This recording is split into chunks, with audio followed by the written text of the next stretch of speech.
여러분, 구원의 감격이 있으세요? 구원의 감격. 요즘 단풍 시즌이 되어서 단풍 구경 많이 가시죠? 단풍 구경을 갈 때 그 설렘, 또 단풍 구경을 볼 때 다가오는 그 설렘처럼 예수님만 들어도 마음에 설렘이 있습니까? 십자가만 들어도 여러분 마음에 어떤 설렘이 있으신가요? 가슴이 뭉클해지고 더 나아가서 감격과 기쁨에 눈물을 흘리게 되는 그런 뭉클함이 여러분 신앙 가운데 있으신가요? 신앙생활에 있어서 가장 중요한 것이 바로 이 구원의 감격이죠. 구원을 주신 하나님께 대한 감사. 나 같은 죄인을 구원해 주신 구원받은 자로서의 기쁨, 이 감사와 기쁨을 한데 묶어서 구원의 감격이라고 합니다. 복음 안에는 이 감격과 기쁨이 있어요. 나 같은 죄인을 구원하여 주신 하나님의 은혜와 사랑이 있어요. 나 같은 죄인을 죄에서 구원하기 위하여 십자가에서 나 대신 대속의 제물 되어 주신, 그렇게 죽어 주신 예수 그리스도의 희생과 사랑이 있어요. 하나님이시요 하나님의 독생자이신 예수님이 나 같은 죄인을 구원하기 위하여 대신 죽어주셨다. 십자가에서 대신 죽어주셨다는 소식보다 더 좋은 소식이 또 어디 있을까? 없어요. 이 기쁜 소식, 복된 소식, 복음보다 더 좋은 소식이 없죠. 로또 당첨된 것보다, 또 아파트 당첨된 것보다 1000배, 10,000배 좋은 소식이 바로 복음입니다. 어떤 것과도 비교할 수 없는 깊은 소식이 바로 복음입니다. 그런데 어떻습니까? 모두가 다 이런 구원의 감격으로 서 있지 못하다는 것이죠. 특별하게 신앙생활 오래 하다 보면 구원의 감격은 사라지고 습관적으로, 기계적으로, 반복적으로 교회 생활을 하게 됩니다. 직분을 감당하고 신앙생활도 합니다. 어쩔 수 없이 체면 때문에 신앙생활하는 분도 있을 거예요. 구원의 감격 없이 신앙생활하는 분도 아마 계실 거예요. 어떠세요? 여러분은 어떠신 것 같으세요?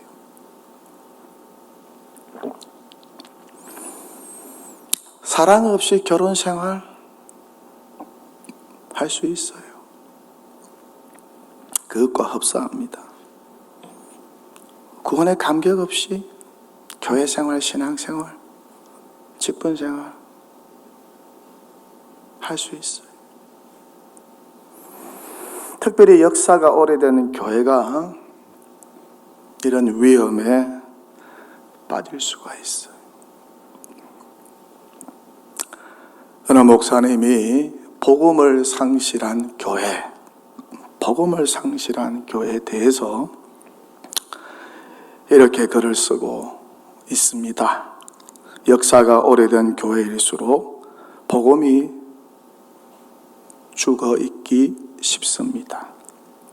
겉으로 보기에는 화려한 교회일수록 복음의 메시지가 힘을 잃고 있습니다.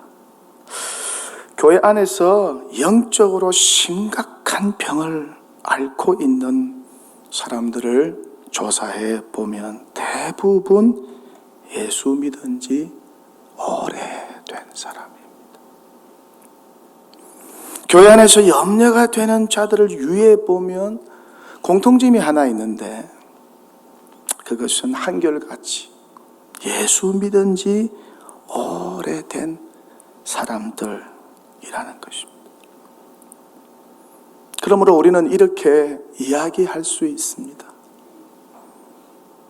복음, 즉 예수 그리스도를 정말 필요로 하는 사람은 교회 밖에보다 교회 안에 있다. 교회를 다녀도 복음에 무지한 사람들이 있습니다. 오래 예수 믿었음에도 불구하고 십자가에 대하여 무지하고, 예수 그리스도의 공로에 대해서도 무지하고, 영생 얻는 문제에 대해서도 무지하고, 그렇게 무지한 사람들이 많습니다.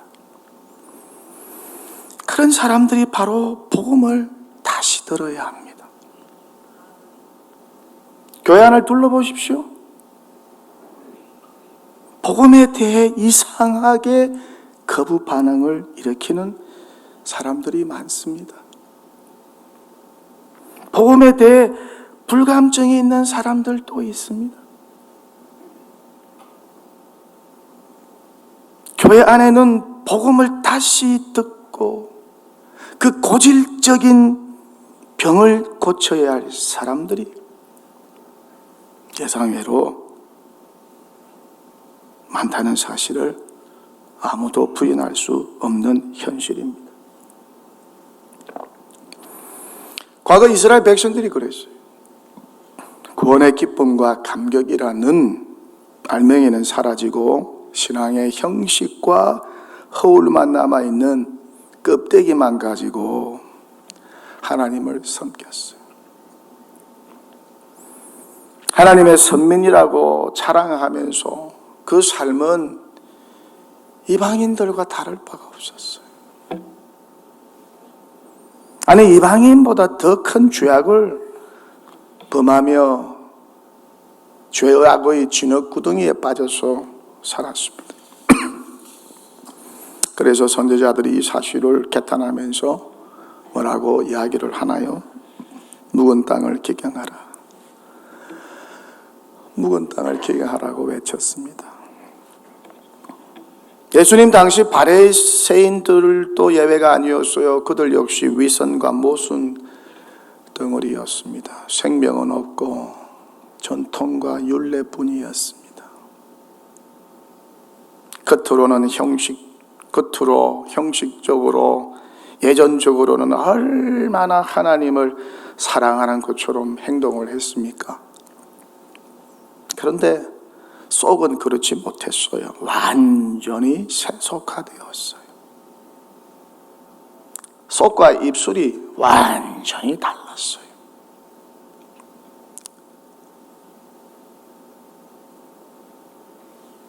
자신들이 먼저 엄밀한 곳에서 죄를 범했습니다. 죄를 짓고도 양심의 가책 없이 설교하고 가르치고, 사거리에서 기도 시간이 되면 두 손 들고 큰 소리로 기도했습니다. 이뿐입니까? 남들과 다른 특별한 옷을 입고 다녔습니다. 이런 윗선적인 모습을 보면서 예수님께서 개탄을 하셨죠. 나라가 망한 후에 다시는 하나님께 범죄하지 않겠다고, 말씀대로 거룩하게 살겠다고, 하나님의 택한 백성으로 부끄러움 없이 살겠다고 다짐했지만 세월이 흐르자 그들의 신앙은 닳고 낡아져서 구원의 감격과 기쁨은 사라지고 껍데기와 형식만 남았습니다. 생명 없는 신앙, 기쁨이 사라진 신앙으로 전락하게 되었습니다. 그런데 어떻습니까? 로마 교회도 예외가 아니었다는 것이죠. 주 1세기 로마는 세계 최고의 도시였고 전 세계의 수도였습니다. 로마는 최강의 나라였습니다. 세계의 심장부였어요. 그 가운데 복음이 증거되어 로마 교회가 세워졌습니다. 그러니 얼마나 자부심이 있었을까요? 제가 대학 생활할 때에 기숙사에 있는데 제가 그래도 제2의 도시인 부산에서 제가 생활을 했거든요. 근데 전화 오면 그래요. 옥전도사님, 아니면 저 시골에서 전화 왔네요. 그래요. 예, 서울 아니면 전부 시골이에요. 얼마나 서울 사는 사람들의 자부심이 컸겠어요. 여러분, 로마에 사는 사람들의 자부심이 어느 정도였을까요? 그곳에 세워진 로마 교회, 자부심이 대단했을 것입니다. 규모는 그렇게 크지 않았지만은 대제국의 수도 로마에 있다는 것 자체로만 대단한 교회였을 것입니다. 이 로마 교회가 언제 세워졌는지 또 누구에 의해서 세워졌는지 정확히 알 수가 없어요. 이 로마 교회가 바울의 로마 서신서를 받을 때 교회 설립이 20년 정도 되었을 것이라고 하는 그 사실밖에 몰라요. 로마서 서신은 주 57년에 기록이 되었죠. 누구보다 사도 바울이 그렇게 가고 싶어 했어요. 로마 교회를. 하지만 여러 가지 사정으로 그가 로마 교회를 방문하지 못합니다. 그래서 그가 로마서를 쓴 것입니다. 서신을 통해서 로마 교회 성도들과 교제하기 위해서였겠죠. 물론 나중에는 죄수가 되어서 재판받기 위해서 로마를 방문하게 되죠. 그런데 어떻습니까? 오늘 로마서 1장에서 사도 바울은 놀라운 이야기를 언급합니다. 오늘 함께 읽은 본문 말씀입니다. 같이 한번 읽어보실래요? 그러므로 나는 할 수 있는 대로 로마에 있는 너희에게도 전하기를 원하노라. 그러므로 나는 할 수 있는 대로 로마에 있는 너희에게도 복음 전하기를 원하노라. 뭔가 여러분 좀 느끼셨어요? 감이 오시나요? 로마에 있는 로마 교회 성도들에게 사도 바울이 복음을 전하겠다고 합니다. 좀 이상하지 않습니까? 복음은 복음을 모르는 사람들에게 전하는 거지요. 복음은 교인들이 아니라 이방인들에게 전하는 거 아니겠어요? 로마 교회는 이미 복음을 알고 있습니다. 복음의 소식을 듣고 그 복음의 소식에 믿음으로 반응하여서 믿는 자들이 모여서 로마 교회가 세워졌습니다. 그러니 로마 교회는 이미 복음을 알고 있습니다. 그런데 이 로마 교회를 향하여 바울이 다시 복음을 전하고 싶다고 하면서 서두에서 이야기를 꼬집어내고 있어요. 이 소신을 받은 로마 교회의 입장이 어떠했을까요? 여러분 같으면 어떠했을 것 같으세요? 동도교회 성도들이요, 복음을 다시 들으라. 내가 그대들에게 복음을 다시 전하고 싶다. 그 소신을 받는다면 여러분 기분이 좋을까요? 그렇게 좋지 않을까요? 좋지 않을 거예요.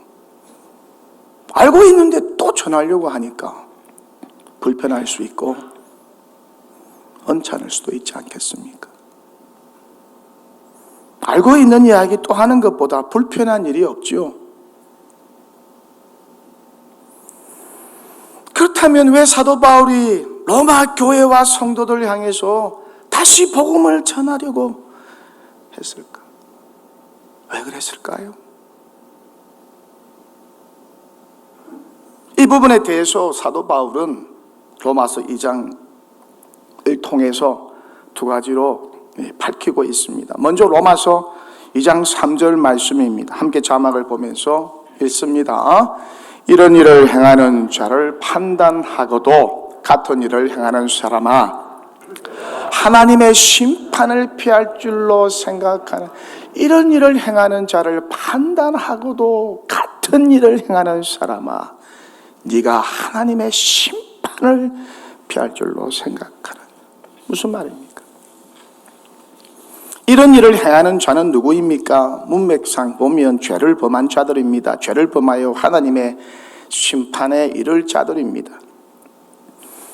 이런 일을 행하는 자들이 범한 죄의 목록에 대해서는 바울이 로마서 1장 하반절에서 구체적으로 언급을 하고 있습니다. 같이 한번 읽어보실래요? 우상 숭배, 동성애, 불의 추악, 탐욕, 악의, 시기, 살인, 분쟁, 사기, 악독, 수군, 비방, 능욕, 교만, 자랑, 악을 도모, 부모 거역, 우매, 배약, 무정, 무자비. 이런 죄들을 짓지 말라고 가르쳤던 로마 교회가 어떻게 되었다는 것입니까? 오히려 이런 죄를 범하게 되었다는 거예요. 로마의 세속화에 로마 교회가 완전하게 포위되고 물들여 버렸다는 거예요. 지도자부터.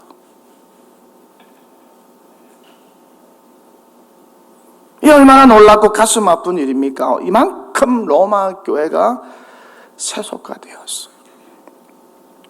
로마 교회는 설립된 지 20년밖에 되지 않았습니다. 그런데 죄를 지적하고 판단해야 할 로마 교회가 또 그 죄를 멀리하고 그렇게 본을 보여야 할 로마 교회가 어떻습니까? 오히려 그 죄를 범하고 있다는 것입니다.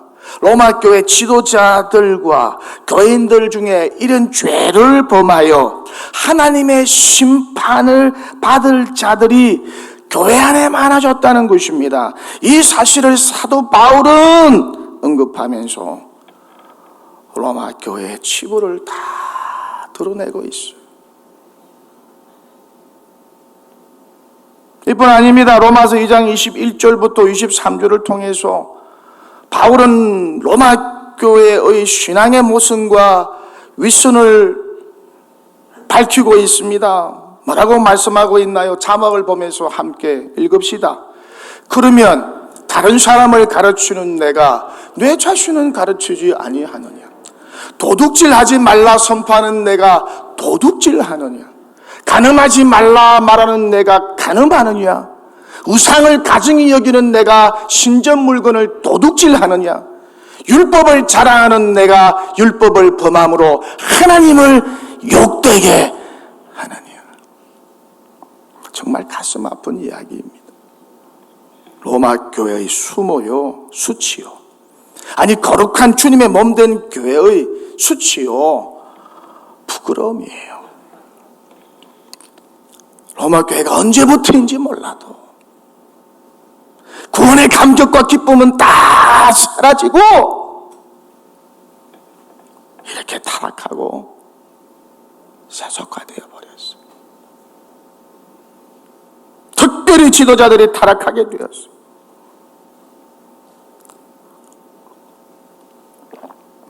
가르치는 자들은 이제 더 이상 자신을 가르치지 않습니다. 누구보다 목사, 장로, 선교사, 선생과 교사가 본이 되어야 하지 않습니까?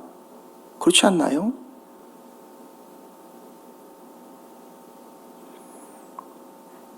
그런데 율법에 순종하라고 가르치면서 자신들은 오히려 율법을 범하면서 죄를 짓고 있어요. 이보다 더 큰 모순과 위선이 또 어디 있나요? 그렇게 로마 교회 지도자와 교인들 중에 도둑질하는 자도 있었고, 간음하는 자들도 있었고, 우상 숭배자들도 있었고, 율법을 범하는 자들이 있었다는 것입니다. 그렇게 하나님을 욕되게 하는 자들이 많았다는 것입니다. 어디에서? 교회 밖에서? 아니요. 교회 안에 하나님을 욕되게 하는 자들로 가득 차 있었다는 거예요. 말씀의 잣대로 타인에게는 무자비했지만 자신에게는 지나치게 관대했다는 것이죠. 이게 내로남불 아닙니까? 이게 위선 아니에요? 일로 인하여 어떻게 되었나요? 하나님께 영광 돌려야 할 로마 교회가 오히려 하나님의 이름을 모독하게 되었어요. 이방인들이 로마 교회 교인들의 선한 행실을 보고 하나님께 영광 돌리는 것이 아니라 오히려 그 반대였어요. 로마 교회의 악하고 모순된 행실로 인하여서 하나님의 이름이 모독을 받은 것입니다. 하나님의 이름, 우리 주 예수 그리스도의 이름과 그분의 구원의 사역이 로마 교회 성도들의 일탈과 잘못된 신앙 행위로 인하여서 웃음거리가 되어버렸다는 거예요. 이 얼마나 참담하고 가슴 찢어지는 일입니까? 하나님을 욕되게 하는 자들이 세상에서 나온 것이 아니라 오히려 로마 교회 안에서 배출되었다. 아이러니 아닙니까? 기가 찰노릇이죠. 이런 교인들이 많으면 전도가 되겠습니까?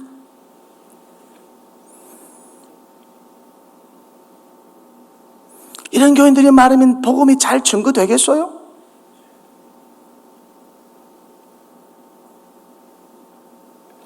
로마 교회가 오히려 복음 증거의 장애물이 되었어요. 제대로 못 믿고 바로 못 믿으니까. 왜 그렇게 제대로 못 믿고 제대로 믿지 못하게 되었을까요? 복음을 듣기는 들었는데 제대로 모르니까, 복음을 제대로 이해 못했으니까, 복음을 제대로 파악하지 못했으니까, 그저 주워 듣기만 했으니까, 복음의 능력이 삶으로 드러나지 못했다는 것이죠. 그런 체험이 없으니까, 그런 은혜가 없으니까.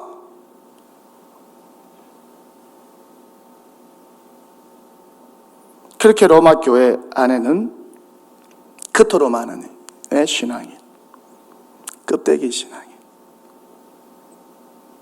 이름만 신앙인, 형식만 신앙인, 생명 없는 신앙인, 열매 맺지 못하는 신앙인들이 많았다는 것입니다. 그렇게 로마 교회는 세속화되고 타락하였습니다. 그렇게 변질되고 복음에서 멀어지고 십자가에서 멀어졌어요. 언제부터 왜 그랬는지 모르겠어요. 당시 1세기 로마 사회가 얼마나 타락했는지는 우리는 어느 정도 역사를 통해서 잘 알고 있습니다. 황실부터 타락했고 원로원도 마찬가지고 황제도 타락했어요. 도덕적으로 무엇보다 성적으로 문란하고 너무 타락했습니다. 자신들의 배 채우는 것밖에 몰랐어요.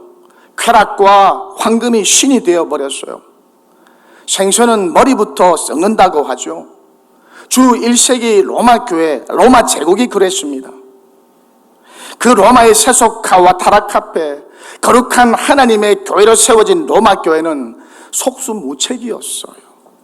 언제부터인지 모르겠지만 교회가 로마 제국을 닮아가기 시작했습니다. 로마가 교회를 닮아간 것이 아니라 교회가 로마를 닮아간 것입니다. 이것이 바로 교회의 타락이요, 교회의 세속화 아니겠어요? 구원의 감격이 사라지고 은혜가 사라진 교회는 이렇게 될 수밖에 없어요. 한국 교회도 예외가 아니에요. 동독교회도 예외가 아니에요.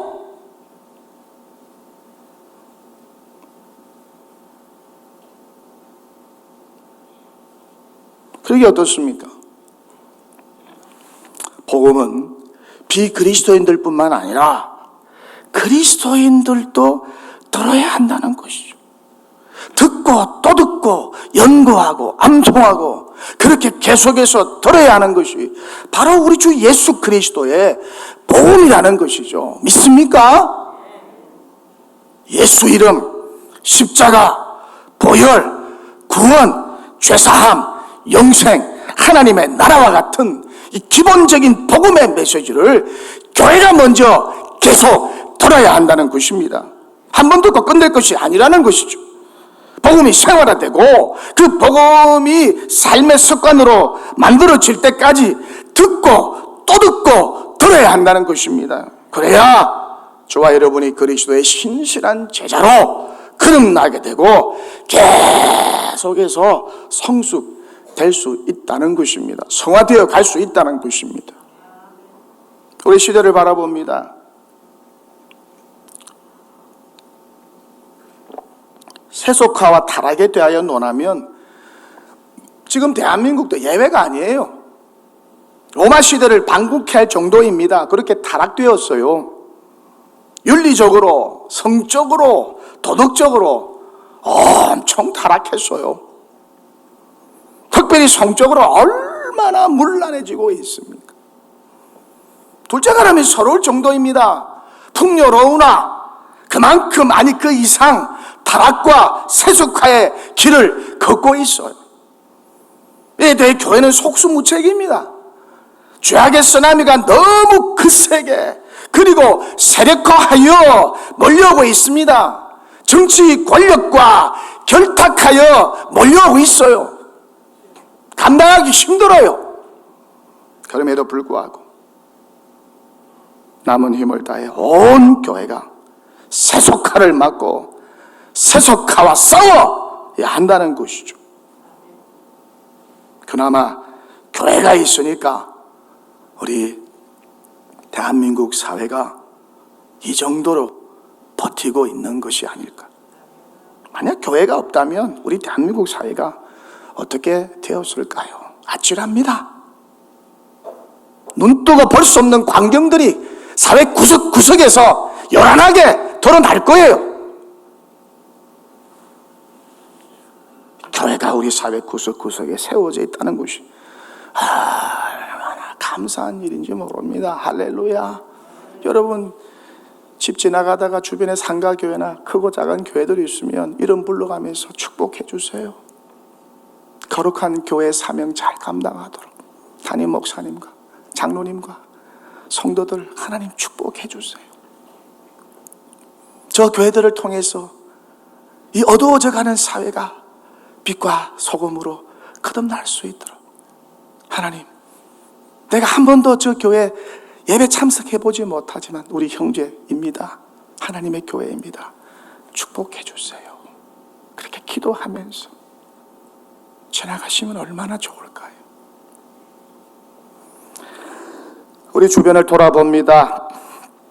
오랜 세월 낡고 낡은 건물이 리모델링이 되고 재건축이 되고 있습니다. 서울 지역만 해도 얼마나 재건축이 많이 됐는지 몰라요. 제가 왕십리를 지나가면 깜짝 놀랍니다. 원래 저런 동네가 아니었어요. 그런데 완전히 강남보다 더 삐까뻔쩍하게 저렇게 도시가 재생이 되었어요. 청량리 사거리도 지금 얼마나 변화되고 있습니까? 세기동도 곧 변화될 거예요. 마을과 도시가 재생될 것입니다. 이처럼 오늘 우리 시대 교회와 성도도 그렇게 되어야 하지 않을까? 여러분, 저와 여러분의 영성이 너무 낡고 닳지 않았나요? 너무 우려먹고 있지 않나요? 새로운 은혜는 들어오지 않고 옛 은혜로 옛날에 들은 것으로 옛날에 좀 깨달은 것으로 울고 먹고 있지 않나요? 그래서 구원의 감격과 기쁨은 사라지고 껍데기만 남겨진 그런 허울 좋은 신앙생활을 하고 있는 거 아니에요? 다른 사람 비판하고 정죄만 하고 자기가 마치 의인이 된 것이냐? 하나님은 사랑이라 그랬어요.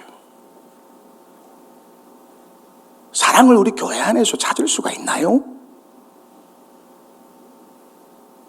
다른 분들에게 묻지 말고 여러분 자신에게 물어보세요.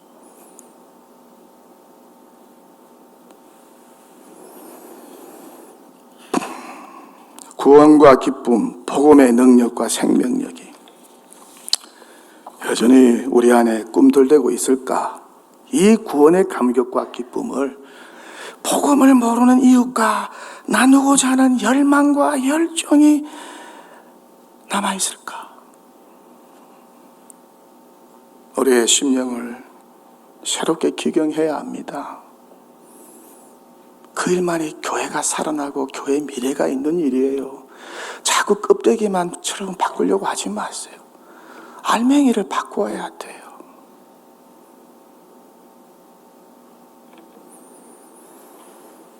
모두 복음으로 돌아가야 합니다.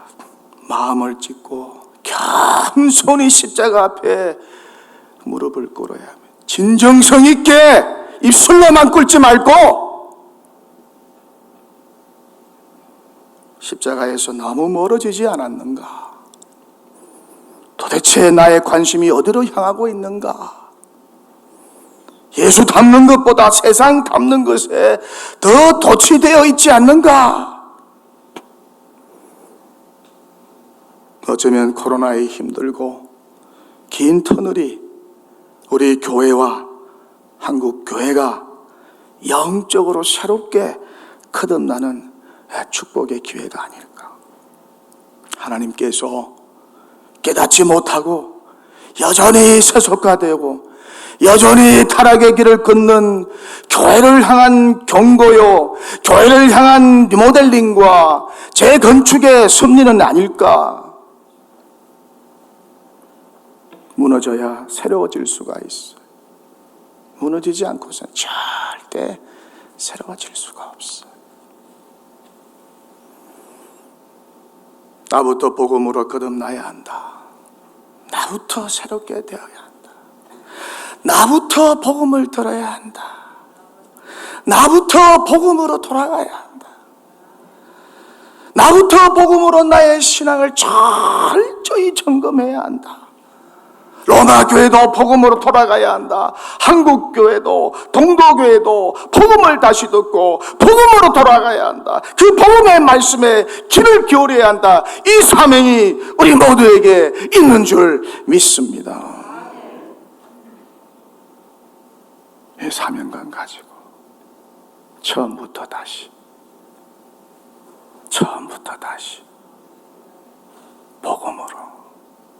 복음으로 십자가로 나가기 원합니다.